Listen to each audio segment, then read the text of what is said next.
allá en el rancho grande, allá donde vivía.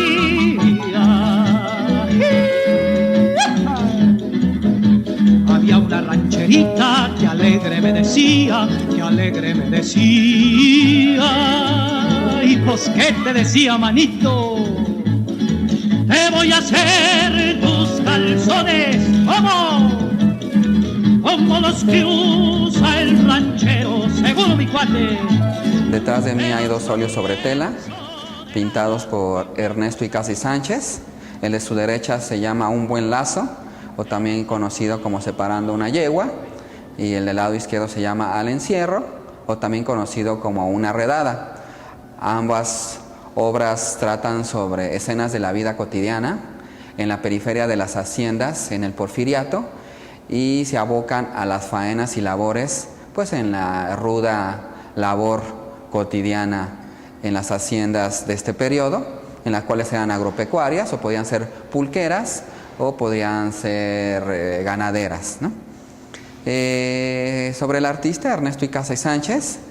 en el año de 1950, a 24 años de su muerte,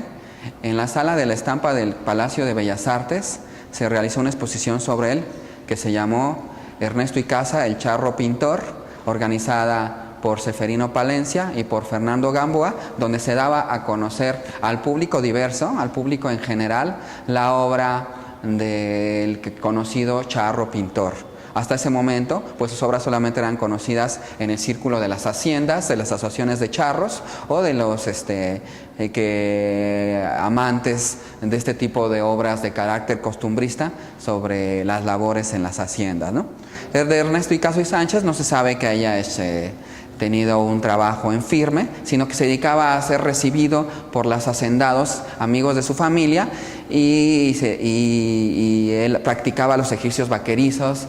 las faenas, las suertes, participaba en los jaripeos, en los coreaderos, en los tuzaderos. Se sabe que para ahí por los años 30 es cuando empieza a pintar. No tuvo una formación académica en firme, sino era un pintor autodidacta, espontáneo, como lo podemos ver en estas dos obras, y posiblemente cuando dejó de practicar las faenas por la edad, entre los 40 y 50 años, pues va a dedicar su tiempo a hacer estas ingenuas y espontáneas representaciones, ¿no? Es valorado sobre todo porque como él es parte de este mundo de las haciendas, él sabe pintar las suertes, las sillas de montar, los ropajes de toda esta jerarquía que existe en las haciendas, como los caporales, los tuzaderos, los herreros, los arrendadores. Entonces es un pintor sumamente espontáneo. Estas dos obras que tenemos aquí, como la mayoría de su producción, son pintadas entre 1910 y 1916. Es decir, en términos del contexto histórico, a la par de que hacía estas escenas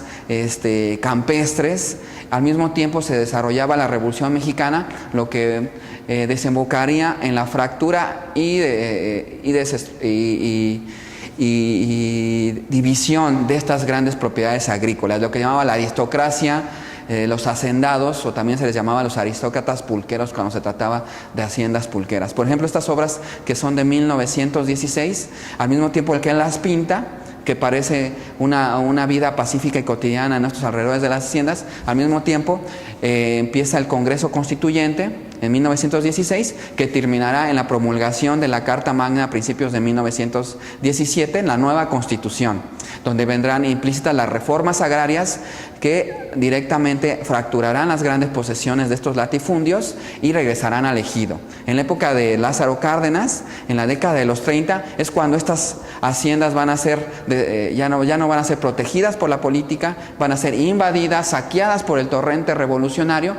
y este pasado de las fincas, esta romántica visión de la vida en las haciendas, después solamente existirá en el cine mexicano o a través de las asociaciones nacionales de charros, que estos ricos propietarios trasladaron sus fortunas a las grandes ciudades y como una materia evocativa o nostálgica recrean ahora sí en la charrería, que se llamó el Reporte Nacional a partir de 1921, pues lo que fue una anterior vida, ¿no? Que solamente en el cine y en los lienzos charros quedará latente de lo que fue un periodo en el Porfiriato de las grandes posesiones agrícolas y de la vida en las haciendas que Ernesto Icaza de manera espontánea dejó registrado y construye estas faenas en las obras que podemos ver aquí.